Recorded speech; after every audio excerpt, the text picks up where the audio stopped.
अक्सर लोग अपने आसपास की स्थितियों से असंतुष्ट होते हैं। लोगों को घट रही घटनाओं से बहुत सारी शिकायतें रहती हैं। जिसे देखो वही कहता मिल जाएगा कि ना जाने ये सब क्या हो रहा है।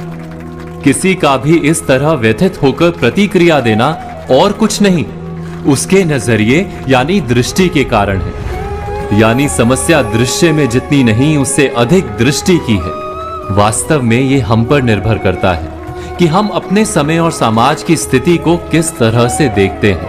हमारा नजरिया ही हमारे लिए संसार को देखने और समझने का एकमात्र उपाय होता है। कोई भी घटना हमें उतनी ही प्रिय और अप्रिय लगती है जितनी कि हमारी दृष्टि उसे हमें समझाती है। आपने कभी आकाश में उड़ते बादलों में बनने वाली आकृतियों को देखा है? उनमें जो भी आकृतियां बनती हैं, उसे हम अपने नजरिए से ही परिभाषित कर पाते हैं। एक ही समय में वो एक बादल का टुकड़ा किसी को शेर और किसी को खरगोश दिखता है। कैसे? ये केवल नजरिए के कारण है। दृष्टि के इस मर्म को हम एक कहानी के द्वारा समझने की कोशिश करते हैं। किसी आश्रम में एक गुरुजी अपने दो प्रिय शिष्यों के साथ रहते थे। एक दिन गुरुजी ने अपने दोनों शिष्यों से पूछा कि ये संसार कैसा है, अपने दृष्टिकोण से बताओ। पहला शिष्य बोला, ये दुनिया बहुत बुरी है। जितनी देर की रात होती है उतनी ही देर का दिन। कैसा संसार है, उजले दिन के पीछे काली अंधेरी रात आती ही रहती है।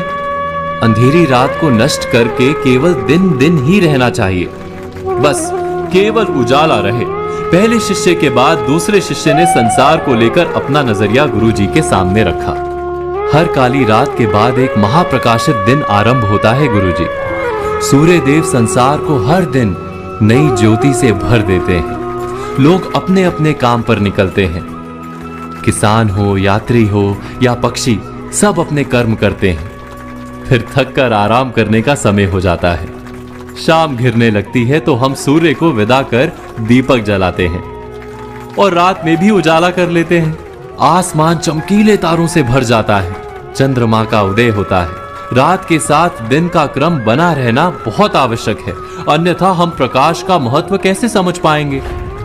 गुरुदेव ने दोनों के नजरिए को समझा।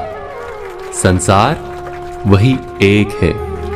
हम इसे कैसे देखते हैं उस पर निर्भर करता है। जो अंधकार को अधिक देखेगा उसे अंधकार अधिक दिखेगा। जो प्रकाश को महत्व देगा उसे प्रकाश अधिक दिखेगा। इसीलिए दृश्य नहीं, दृष्टि को बदलने या सुधारने की आवश्यकता है।